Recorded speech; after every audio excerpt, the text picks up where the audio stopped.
Bienvenue sur l'Atlas des contes. Installe-toi confortablement sous tes couvertures.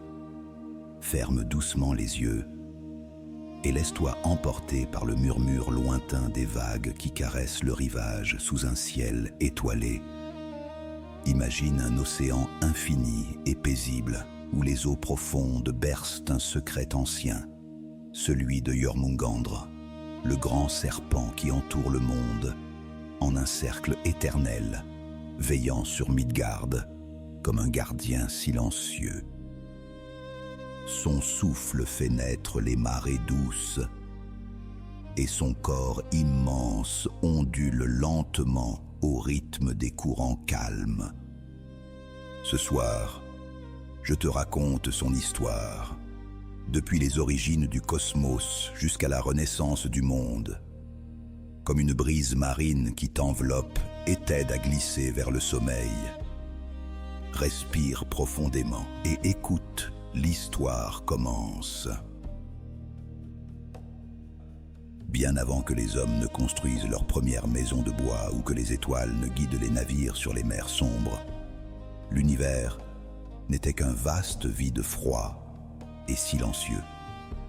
Cet espace immense s'appelait Ginnungagap, un abîme où rien n'existait encore, sinon un équilibre fragile entre deux forces opposées.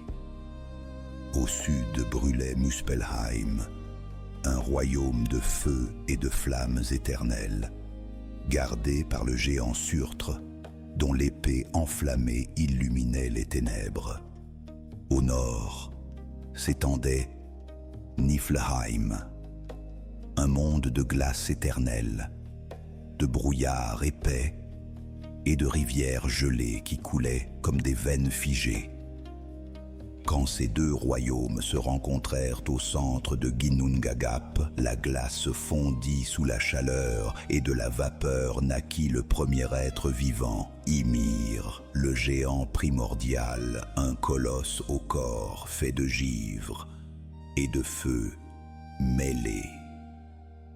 Ymir s'endormit dans le vide, et de sa sueur naquirent d'autres géants. Une vache géante, Audumla, apparut aussi, léchant la glace salée pour se nourrir, et de ses coups de langue émergea Buri, l'ancêtre des dieux. Buri engendra Bor, et Bor épousa Bestla, une géante. De leur union vinrent trois fils, Odin, Vili et Vé, les premiers des Aesir, des divinités puissantes et sages. Ces trois frères, voyant la tyrannie d'Ymir qui multipliait les géants, décidèrent de le tuer pour créer un monde nouveau. Du sang d'Ymir jaillirent des fleuves immenses qui noyèrent presque tous les géants.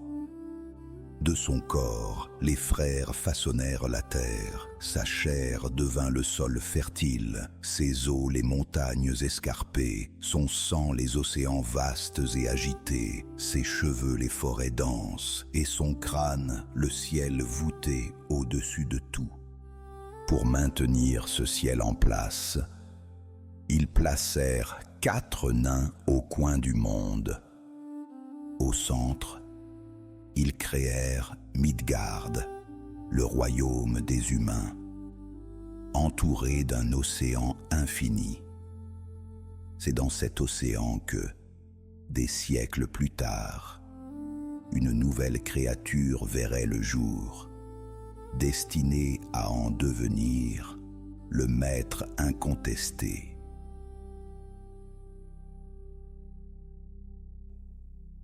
Parmi les dieux d'Asgard, la grande forteresse aux toits d'or et aux murs renforcés, vivait Loki.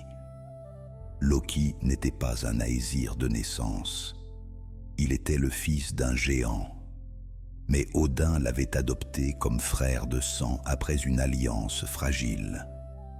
Loki était beau, avec des cheveux noirs et un sourire malicieux, mais son esprit était changeant comme le vent. Il pouvait être un allié précieux, inventant des ruses ingénieuses, ou un fauteur de troubles, semant le chaos par ennui ou jalousie. Un jour, Loki s'éloigna d'Asgard et erra dans les terres sauvages de Jotunheim, le royaume des géants, couvert de neiges éternelles et de pics acérés. Là, il rencontra Angrboda, une géante puissante et sombre, aux yeux perçants et à la force redoutable. Leur union fut passionnée, mais dangereuse, et elle donna naissance à 3 enfants qui effrayèrent même les dieux les plus courageux. Le premier fut Fenrir, un loup au pelage gris sombre qui grandit si vite que ses crocs devinrent bientôt plus longs que des épées. Le deuxième fut Elle, une fille au corps divisé, une moitié belle et vivante, l'autre pâle et morte, avec une peau froide comme la tombe. Le troisième fut un serpent, encore petit et sinueux à sa naissance, avec des écailles vertes irisées et des yeux froids comme les abysses. Les dieux, guidés par Odin qui consultait les prophéties des Nornes, ces 3 sœurs qui tissent les fils du destin sous les racines d'Yggdrasil, l'arbre du monde, virent en ses enfants le présage de grandes catastrophes. Odin convoqua l'assemblée des Aesir dans la grande salle de Gladsheim, où les torches crépitaient et les boucliers ornaient les murs. Il décida de séparer ses progénitures de leur mère pour limiter leurs menaces. Fenrir fut gardé à Asgard sous surveillance, jusqu'à ce que sa force devienne trop grande et qu'on l'enchaîne avec une corde magique forgée par les nains. Elle fut bannie dans les profondeurs brumeuses de Niflheim, où elle régnerait sur un royaume froid pour les morts non guerriers.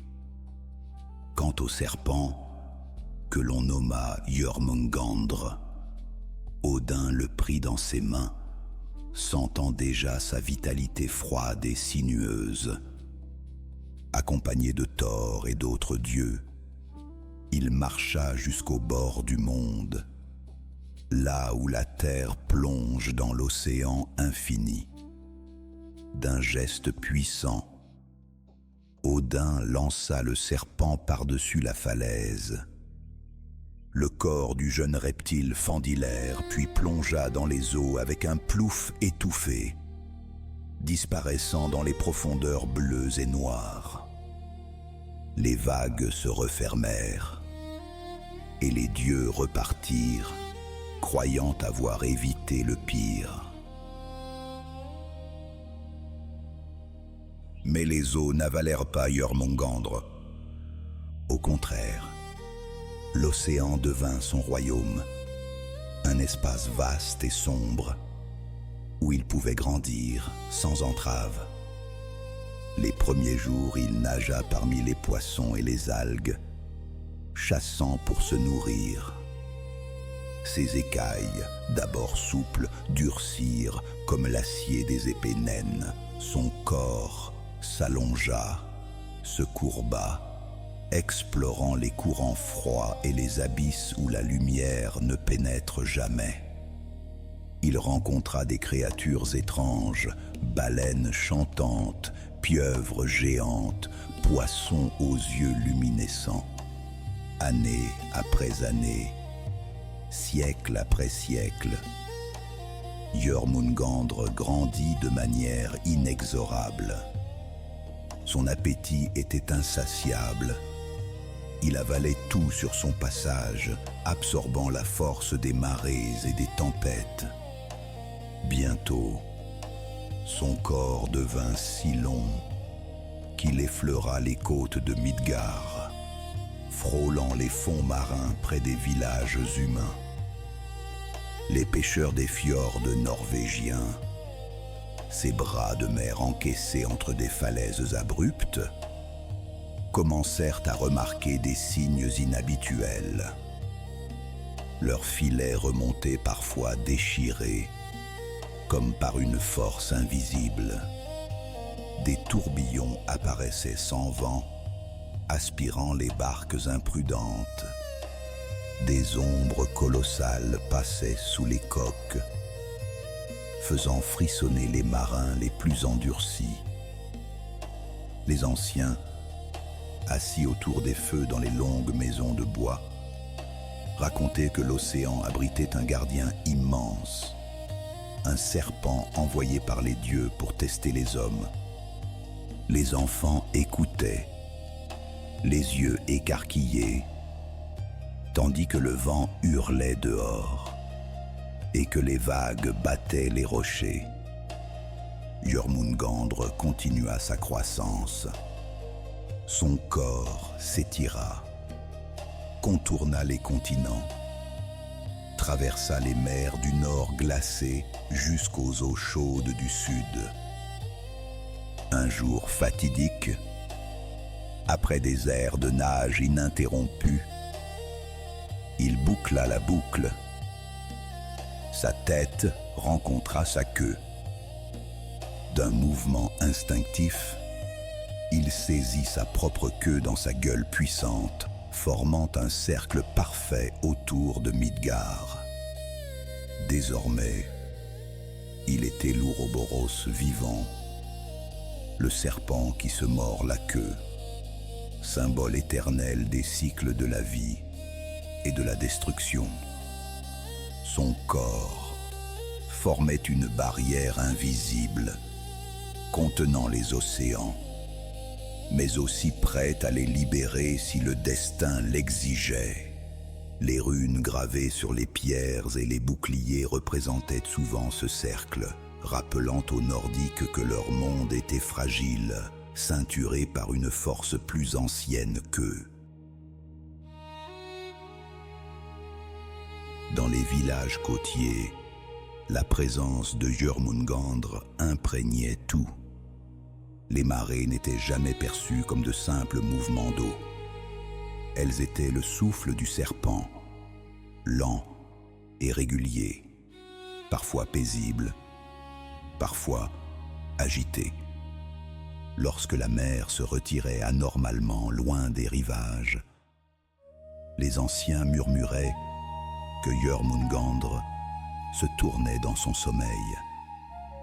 Quand les vagues montaient soudainement, frappant les quais et les falaises, on disait qu'il étirait son immense corps sous les flots. Les skalds, ces poètes voyageurs, chantaient ces légendes lors des fêtes, autour de tables chargées de poissons séchés et de bières fortes. Ils racontaient comment le serpent maintenait l'équilibre du monde, comment son anneau empêchait les océans de dévorer la terre. Mais leur chant portait toujours un avertissement. Si Jörmungandr relâchait sa queue, si l'anneau venait à se rompre, alors Midgard serait englouti sous des eaux sans limite. Les hommes écoutaient en silence, conscients que leur survie dépendait de forces bien plus vastes qu'eux. Les artisans gravaient son image dans le bois et le métal. Les proues de Drakkar prenaient la forme de serpents aux crocs ouverts, non pour provoquer la créature, mais pour lui montrer du respect. Avant chaque départ en mer, on touchait la tête sculptée du navire et l'on murmurait une prière, demandant au serpent de laisser le passage libre. Ainsi, chaque voyage devenait un acte de confiance fragile entre l'homme et l'océan. Même à Asgard, les dieux sentaient sa présence constante. Les racines d'Yggdrasil, l'arbre immense qui soutenait les 9 mondes, plongeaient dans les eaux où Jörmungandr se mouvait lentement. Par ce contact, les frémissements du serpent se transmettaient à l'ensemble du cosmos, reliant Midgard, Asgard et les royaumes lointains dans un même équilibre précaire. Aucune divinité ne pouvait ignorer cette force silencieuse. Thor, le plus vaillant des Aesir, ressentait ce lien plus vivement que les autres. Protecteur des hommes, il parcourait Midgard, affrontant les géants et repoussant les menaces visibles. Mais il savait que le danger le plus grand ne venait pas toujours de ceux qui attaquaient ouvertement. Les visions des Volva lui montraient sans cesse l'image du serpent encerclant le monde, immobile, mais prêt, attendant l'instant où le destin exigerait son réveil. Parfois, lorsque Thor se tenait sur les falaises battues par le vent, il scrutait l'horizon marin. Il croyait sentir, sous le fracas des vagues, la présence immense de Jörmungandr. Il savait que leur chemin était lié, que leur affrontement était inscrit dans les fils du destin bien avant sa naissance.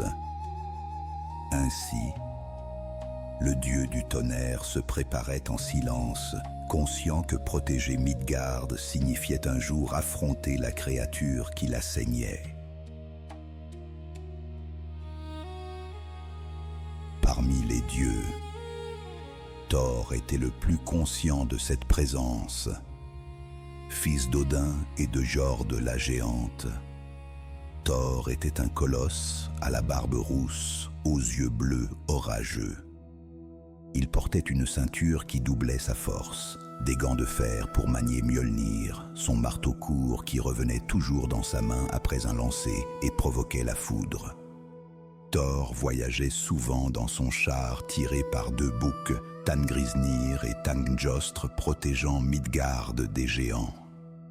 Les prophéties lui montraient un ennemi particulier, le serpent qui entourait le monde. La première rencontre fut masquée par l'illusion.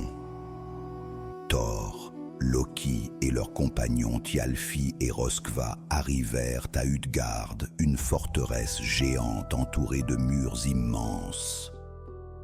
Le roi Utgard-Loki, maître des tromperies, les accueillit avec un sourire sournois et proposa des épreuves. L'une consistait à soulever un chat gris ordinaire. Thor, vexé, s'approcha, empoigna l'animal par le ventre et tira. Ses muscles se gonflèrent comme des troncs. Ses pieds s'enfoncèrent dans le sol de pierre. Mais le chat ne se leva que d'une patte. Les géants rirent. L'air tremblait d'un mélange de magie et de tension. Et même les murs d'Utgard semblaient retenir leur souffle. Thor ressentit pour la première fois une peur mêlée de respect, l'intuition que cette créature n'était pas ordinaire. Il comprit que la force brute seule ne suffirait jamais à vaincre un être lié à l'ordre même du monde. Plus tard, Utgard-Loki révéla que le chat était Jörmungandr, enroulé par magie. Thor avait presque soulevé le monde entier. Humilié mais déterminé, Thor chercha une confrontation directe. Il se rendit chez Ymir, un géant pêcheur vivant dans une maison aux piliers d'os de baleine, au bord d'une mer grise et agitée. Ymir, grand et bourru, accepta à contre-cœur d'emmener Thor pêcher. Ils prirent une barque solide et voguèrent loin, passant les récifs où les mouettes criaient. Les vagues frappaient la coque avec un grondement sourd, comme si l'océan lui-même anticipait le conflit. Thor attacha une tête de bœuf à une ligne renforcée. Ymir pâlit, la ligne plongea dans les eaux noires, où l'ombre des profondeurs semblait avaler toute lumière et murmurer des secrets oubliés. Soudain, une secousse fit tanguer la barque. Thor hala, ses bras puissants faisant grincer le bois. L'eau bouillonna, et la tête du serpent émergea. Écailles luisantes, yeux fixes, gueule ouverte sur des crocs comme des falaises. Une vague de vent salé et de vapeur monta des flots, frappant Thor au visage, lui rappelant le pouvoir immense de la créature. Thor leva Mjolnir. La foudre crépita. Le serpent siffla. Un son profond et ancestral qui sembla faire vibrer les fonds marins, les montagnes lointaines et le cœur du dieu lui-même. Il sentit alors le lien qui unissait le serpent à tout Midgard. Chaque mouvement de Jörmungandr affectait les courants, les marées et le souffle des vents. Le serpent semblait conscient de l'œil qui le scrutait depuis la surface, comme s'il jaugeait Thor, anticipait ses gestes et ses faiblesses. Thor sentit son sang brûler d'une colère mêlée d'admiration. Il affrontait non seulement un adversaire, mais un symbole vivant du destin et du chaos primordial.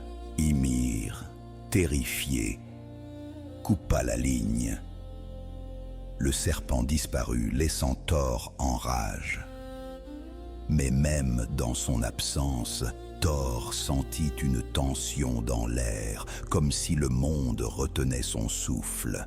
Il observa longtemps l'eau sombre, comprenant que cette créature n'était pas seulement un adversaire physique, mais une force cosmique, l'incarnation d'un cycle éternel de destruction et de renouveau.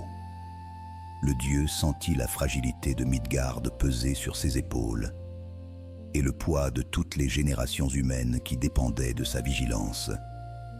Dans le silence qui suivit, le grondement lointain des vagues et le souffle du vent lui parlaient d'une prophétie ancienne.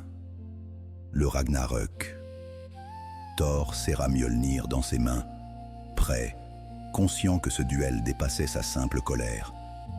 Il s'agissait de la survie du monde lui-même.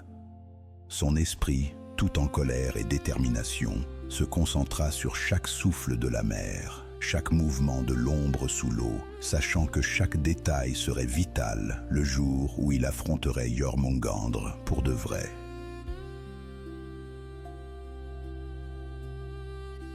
Les siècles s'écoulèrent et les signes du Ragnarok apparurent. Un hiver terrible dura 3 ans sans été, le Fimbulvetr, où la neige tomba sans relâche et la faim rongea les cœurs. Les hommes s'entretuèrent, les liens familiaux se brisèrent et les villages se vidèrent de toute chaleur humaine. Le loup Skolm avala le soleil, hâtit la lune, plongeant le monde dans une obscurité froide et inquiétante. Fenrir brisa ses chaînes avec une force terrifiante, faisant trembler les montagnes et fendillant la terre. Hel libéra ses morts, et les fantômes des guerriers errants remplirent les plaines, leurs yeux brillant d'une lueur inquiétante. Enfin, Jörmungandr lâcha sa queue, et les océans se soulevèrent en vagues monstrueuses, submergeant les côtes, engloutissant villages, forêts et collines. Le serpent émergea, son corps s'étirant jusqu'à l'horizon, crachant un venin épais qui empoisonna l'air, noircissant la mer et jaunissant l'herbe. Des éclairs et des nuages sombres parcouraient le ciel, comme si le cosmos lui-même pleurait et grondait.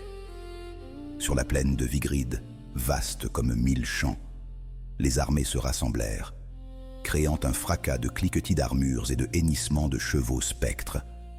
D'un côté, les dieux et les Einherjar, guerriers morts au combat, marchaient en ordre, brandissant leurs armes légendaires et leurs boucliers gravés de runes. De l'autre, les géants, monstres et le feu de Surtr, un brasier incandescent qui consumait tout sur son passage. Thor, au milieu du chaos, sentit chaque vibration de la terre et de la mer, cherchant Jormungandr du regard.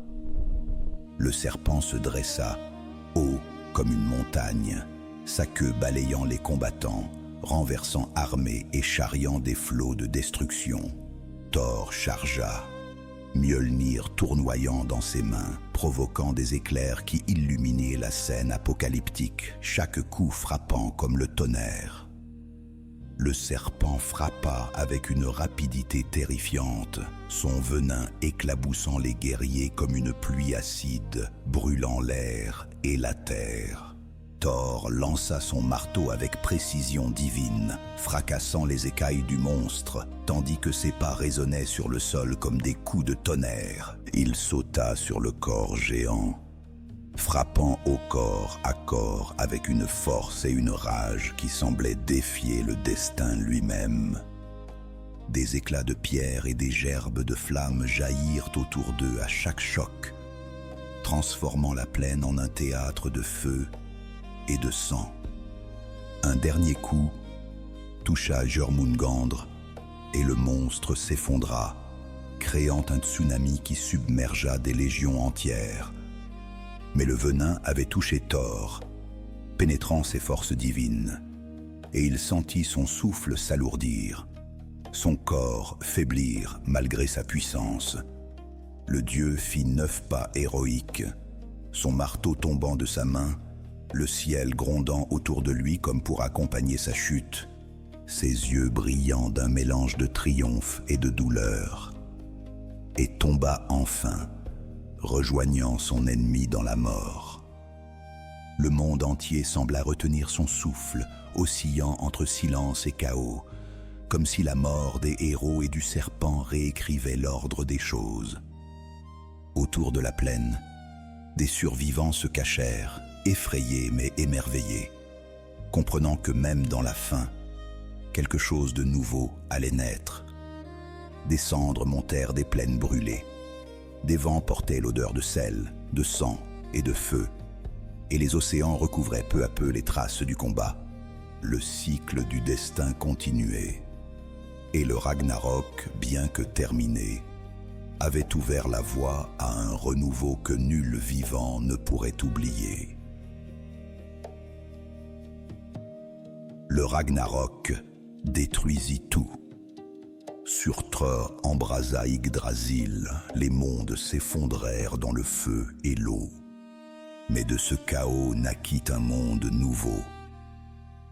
La terre remonta des flots, verte et fraîche, avec des champs dorés et des rivières claires.